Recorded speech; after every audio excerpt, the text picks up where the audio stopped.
This is a cup of coffee with Greg and Lucky, and today we are very happy to be joined by Mr. Conrad Koch. Yes, welcome. Thanks, guys. Yeah, Appreciate it. Thank you for joining us. You're up in Joburg because you got a new show. I do. It's a very exciting new show for me. Yes. Very exciting new show. It's called Puppet Guy. Yeah, going down Monte Casino. It's on until the 27th of May. That's correct. Hour, Did your 10 minutes research. running time. Now, tickets $130. 265, depending how desperate you are Where to you be sitting? near me. Yeah. Yeah. Front row or back seat. Back seats, yeah. Okay. You want to be picked on or want to be totally ignored. It's your choice. Now tell us about the show. Well, people know me for the politics because I've interviewed most of our politicians. Well, Chester missing, people know him from ENCA and Late Night News and so on. And this show is kind of turned left. It's more like how to be a world-class ventriloquist. Not saying that I was bad before, but I'm focusing. I'm focusing. Sell yourself, my boy. It's focusing on the ventriloquism. So it's this insanely fun show. It's ridiculously fun. I do Snapchat on a massive cell phone. Okay. And then I make someone in the audience talk using my cell phone projected onto a big cell phone using Snapchat. So I do the face filter and then I make them talk on this massive Snapchat screen. Okay. That's very cool. No, it's hysterical. It's really fun. And new characters, like I've got a DJ puppet as opposed to just politics who DJs. I mean, he DJs Jacob Zuma going and Kandla and Gupta, turn down for what? You know, those jokes. Yeah. But then he also just does the DJing. And it's actually a hoodie that I take off my hoodie, put some sunglasses on the hood, put my feet in the sleeves, and I really DJ. So he looks like a big Muppet. So the hoodie turns into a puppet. Are you doing all these shows to get money to make real puppets? Yeah, I know. You gotta get your money somewhere. The homeless ventriloquist. I'm very aware of socials. Stuff with my things. Well, that's why you've had this shift, shall we say, with Chester and everything. Yeah, exactly. Black. He used to be black. Now he's white. Now he's white. Hey, man. Michael Jackson.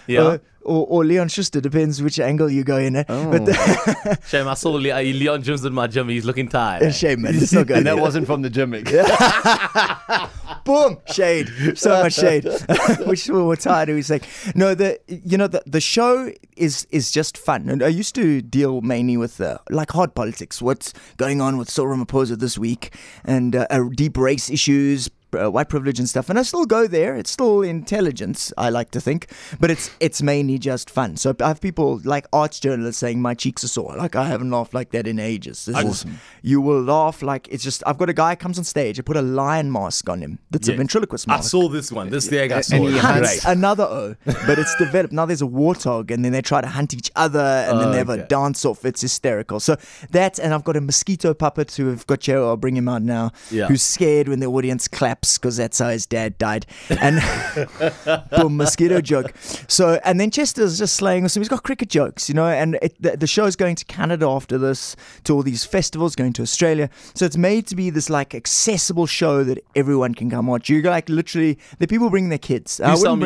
The 13-year-old and up. It's not like for kids, but it's accessible. Like if you like Jeff Dunham, I'm not saying I'm the same, but if you like Jeff Dunham, you will enjoy this show. Please tell me you do have you're going to make fun of the cricket ball tampering. Oh, totally. I've got ball tampering jokes for days. You got to open with that, surely. Great ball tampering jokes. I close with it actually because it's hilarious, but I got great ball tampering jokes. Of course I do. Okay. It's cricket, man. It sounds like there's a lot of thought that's gone into this new show. Did you have to do...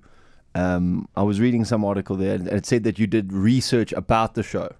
Yeah, when it's so taken like me 3 years to introducing build. the Snapchat thing, bringing in all these new angles. Were you sleuthing into festivals around the world? Totally. Just going, let me check this.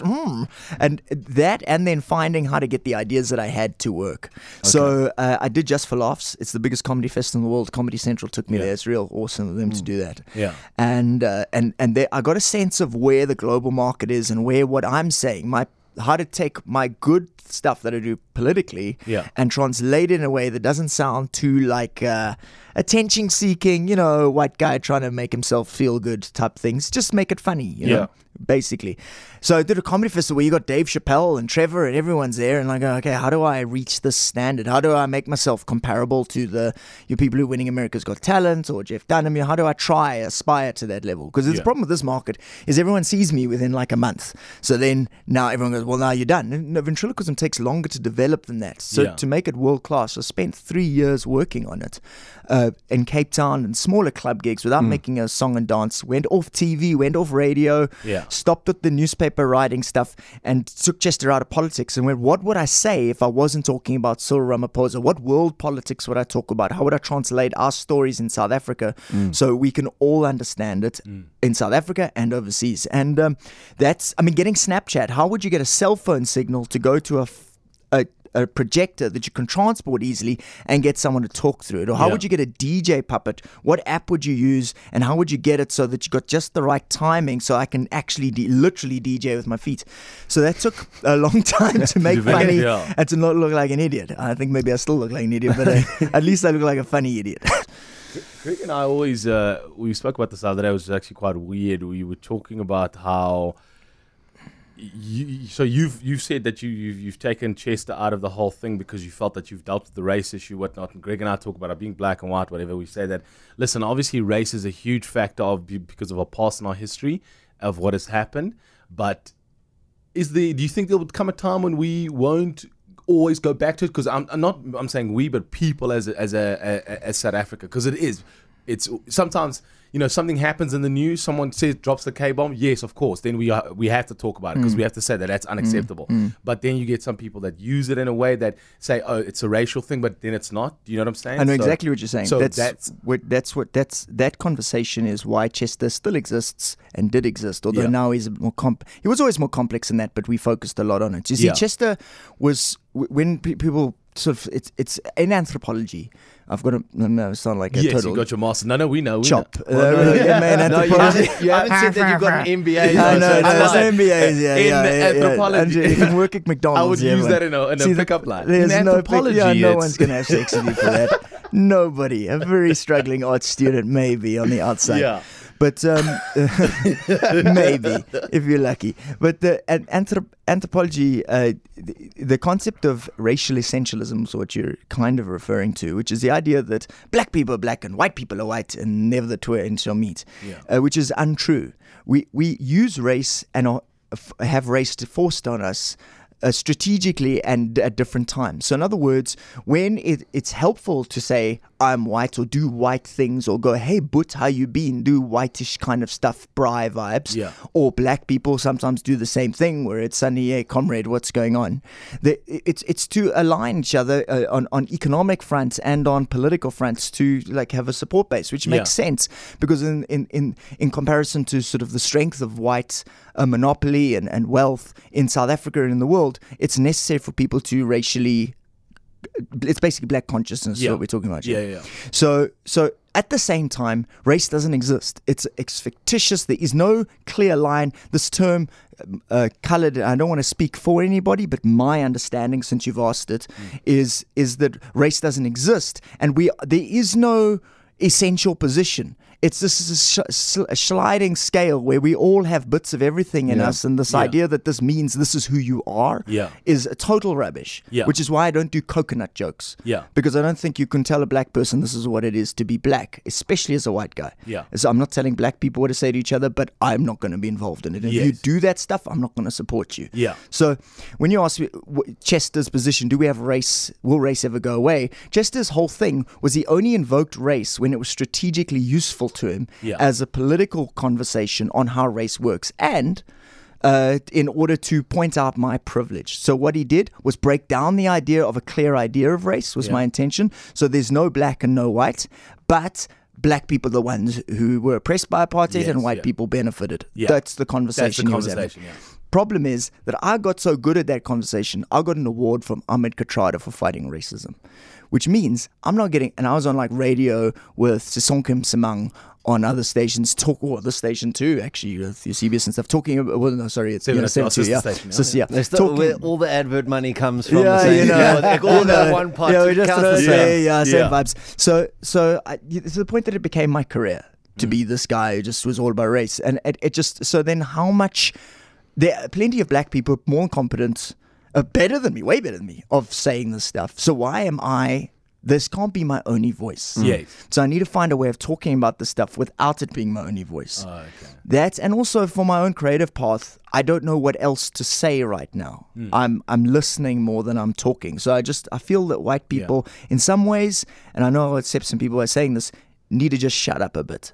And not because they shouldn't be involved, but just let the voice, or like just not try, because we have so much privilege, like just the access to radio and TV and education and stuff, that we need to just let the conversation unravel a little bit. It's part of what my opinion is. Let the people speak and let them have their say. Yes, because that's also it's one of the biggest problems. People are saying, "But you're fine. It's okay now. Like we're free. No, I mean, just relax." That's controlling, isn't it? That's effectively saying, "Shut up. Stop talking about race." And I think there are plenty of people who ride on it to death. I think people market that little racial position in order to sell to a target market instead of actually change anything in the country or help anyone. But I'm not going to argue with that. I'm just going to do what I do. I will say my thing about privilege that is in the show, but it's not the whole show. No. As you say, we're not completely about our race. We're also gender, we're also our sexuality, we're also our class, our age, our cultural There's so many references. other things to talk. Okay. So I'm trying to make a more holistic thing. And also I think it's time I want to provide, I think my job is to give people fun. Yeah. Well, Conrad, I applaud you. I think that is incredible that you could make that decision and go, cool. You know, you consciously found a point and you're like, okay, cool, I'm going to make a conscious decision to do this rather than that. Because I think Lucky is / part-time comedian. And I've heard about this. It's awesome. Lucky's great. But when I first met him, I really put my foot in it. And I was like, yeah, bro, there's one thing that I can't stand. It's comedians. And Lucky was like, okay, pretty much the reason I'm here. And one of the things is because people just hop on about one thing and then that becomes their crutch and then it just worked for them and then it just and there's so much more than that. So there's bigger stories, there's other things. It's like but I understand it. And that for me is also what's funny enough is I could never listen to Chris Rock. Because you were saying now Chris Rock, and I know he's talented. He's one of the best of all. Totally. I love all his movies. But for some reason, what's very weird is that I love Dave Chappelle and couldn't watch Chris Rock. But they essentially are saying the same things. They're just saying it in a different way. And it was very weird how... I've always felt Dave Chappelle's more laid than Chris Rock. But that's just really not my opinion. But it's very weird like it. Yeah. Nice. Well, hold on. While you mentioned your masters... Yeah. How do you know someone has an MA in anthropology? They'll tell you. I do a pub quiz every now and then. Oh, awesome. Do you have a good question for me? An anthropological question. Yesterday, okay. Maybe about like a... Now you got to dig deep in the bag of I got like, okay, where did the word culture come from? Ooh, that's a good one. From fashion. Haute couture. That's probably not a bad answer. No, it comes from the German word Volksgeist, culture spirit. And it's the idea that a group of people can have a shared identity, can have a shared way of doing things. That was never an obvious idea, and it's part of how we enforced our cultures, which is why we arrived in Africa.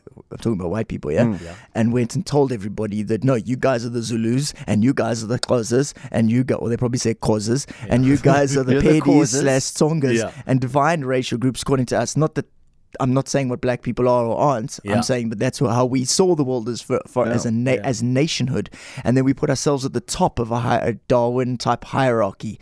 So this whole idea of culture became deeply racist because we saw our culture as closest to God and most progressive. And the sad thing is, when people like Penny Sparrow haven't seen beyond that, they won't say it in quite as many words, but that's what's hiding in there. 19th century racism. I like that you said that word though, because you're saying that the basis of it is that we have a shared like for something or interest in something as a people. But that's beautiful because it doesn't matter what race you are. So black and white and coloured and Indian can be together and say we like rugby. It doesn't matter what colour we are. That's exactly it. I want to ask you this question. Why isn't ventriloquism bigger in South Africa? Because it's so dorky, man. Come on, I talk to puppets. I personally think it's because people can't spell the word, so they're like, I'm not going to get into it. There's just no. I mean, it's because it's very hard to learn, and it's culturally very European. So there's a place in Cape Town called the College of Magic, which is amazing. Like you go in the weekend and you learn. It's awesome. It's like amazing. It's really fun. And in the weekend you learn juggling and magic tricks and ventriloquism. The problem with ventriloquism is you spend years looking terrible. Maybe I still do, but it takes a while to get it right. So that's why there are not a lot of ventriloquists coming through. And as a result, there's not a lot, there's just not a lot of access to it. So who do you see? Apartheid was a weird time. We don't have this cultural sort of the wealth of that kind, it's a very Western idea. Even the words Greek/Latin, so it's this weird thing. That's partly why my show is called Papagaya. It's partly why I've got this big cell phone screen, because I use the cell phone screen with the Snapchat to show people how ventriloquism works, so they stop thinking it's the sound guy playing all the voices. Because people really think that Seriously? I'm not talking. Yeah, totally. Because why would you? Let's get someone out the box. Let's see that there's no voices being played here. I can't believe people think that. That's outrageous. Well, yeah, Lucky, it's not outrageous if this is Chester. Hey, man, it's not outrageous if you think about it, because if you don't have the textbook, then you think that I'm actually talking. People call him Chester all the time. Hey, Greg, I like your Van Riebeck haircut there. How's it, Chester? Lucky for days. I love it. Van Riebeck haircut. No, I like it. It's sexy on you. I like it. Very 1600s. Yeah, I love it. Okay, and Chester, what is happening with you now? Listen, now that you're splitting up with your partner over here, I know. Will you stick your hand in my backside? Will you do it? I'm okay. Are you going to be doing something else? Are you going to become you opening up a restaurant maybe? Hey, that's a good idea. Maybe you run a toast net in Edendale. You got to do it. Yeah. Okay. That only has the convenience. It is the iconic, useless job. No offense, Edendale. I love you guys. Now, okay. So what is Chester going to be doing now? He's taking a back seat. No, I'm in the show. I just we talk more about cricket. We're friends now. It's weird. We've never been friends. And we got this director, Chris Weir. He's very good. He directs Alan Committee, and he's just very good. The professor of comedy, like a professor. And he helped us be friends in the show, which is kind of weird. And I talk about cricket, which you'd never have spoken about such a thing as cricket. That's you weird. like cricket? No. Greg is a huge fan of cricket. I hate cricket. I don't understand. They're standing on a field, Greg. It's like a screensaver with a score. Yeah, look, it's a slow game. Yeah, it is. It is a slow game. That's understating it. And what about rugby? Rugby, I like rugby because at least they're running around and there's a guy called a hooker. Okay. Makes sense to me. Yeah. The cricket, you're just standing, dude. Yeah. Now, who's your favorite politician you've ever interviewed? Gwede Nantashe, I'd say Gwede. Is it? He just was our first big interview. Yeah, and he talks like a diesel engine. And we went into Lutuli House, and we'd never been into Lutuli House before. Oh, no, we'd been to interview Ronald Lamola. But this was our first senior politician interview. And I told him Lutuli House is an old age home, the Kuthokrat guys. And he laughed. So that's nice. Chester, yes, Greg. You've become friends with Conrad. Yes. But now... Only a little bit. I still nail him. Well, I was just wondering about... Hard. Hard. Your friend Steve. Who? Mr. Hofmeyer. Oh, that guy. Is he still alive? I don't know. I think he's turning into a sultana. Jesse, you know what happened? A hairy sultana. What happened to us once, we were doing a show and we got a message from one of Steve's kids. There's so many. And the message was, hey, me and Dad driving, listening to your show, loving the show. And he said his name, Hofmeyer. So Greg goes, is this Steve's son? And then they took a photo in the car. Oh my God. It to us. And it was Steve and so his son. Awkward. Yeah. So awkward. So it was a low point in our career. So awkward. That's great. Yeah, no, you're nailing it. When you're getting Steve listening, you guys know your target market is nailed. Jacaranda's going to be angry. I have to edit that. I don't care. Yeah. Look, it's true, Chester. We'll take any listener we can get. Don't worry, he's the same. What about a girlfriend, Chester? What about a lady friend? Well, think about that, Lucky. I made out of latex. How would that sex work? Yeah, no, it would be... I'd need a syringe. It's a disgusting idea. And he's a puppet, so I can't go on a date. That's true. We actually discussed this in the show. I can't get a girlfriend. Was he the first that you created? First. Are you talking about me in the third person? Yeah. Yo, that's an AL move there, Lucky. That's not a nice move. Even for a DJ, that's not a nice move. I'm going to put you away so I can talk about you. No, come on. No, seriously. No. Greg. On that quick box move there, what happens when you retire a puppet? Do you feel emotionally attached? No, man. You grow yourself. So by the time you stop using a puppet, you know that you're not going to use it. Yeah, the conversation's over. Yeah. Like Chester being brown, he needs to continuously talk about, question me, is it blackface? He needs to always go there. And I did an amazing show with that. Now I'm done with that show. So it needs to be white now, or I can't do that conversation. Or I had a green puppet who was like really cute. And I had when I was a little kid. Yeah. My first character, oh, hi, yeah. He used to be Scottish, and then he stopped being Scottish.